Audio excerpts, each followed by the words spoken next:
आपण पाहत आहात कराड टुडे न्यूज।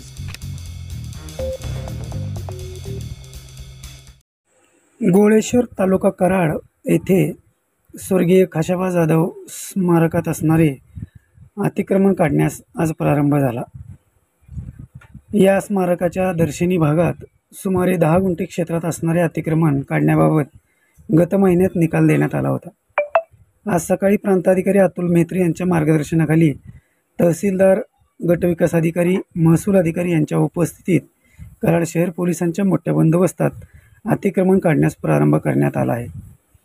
गेल्या अनेक वर्षे गोळेश्वर येथील ऑलिम्पिकवीर स्वर्गीय खाशाबा जाधव यांच्या स्मारकाचा विषय चर्चित आहे। ग्रामपंचायतीच्या वतीने स्मारकासाठी जागा हस्तांतरित केल्यानंतर स्मारकासाठी संरक्षक भिंत बांधण्यात आली होती। मात्र स्मारकाच्या प्रवेशद्वाराजवळच काही अतिक्रमणे असल्याने स्मारकातील कामकाज थांबले होते।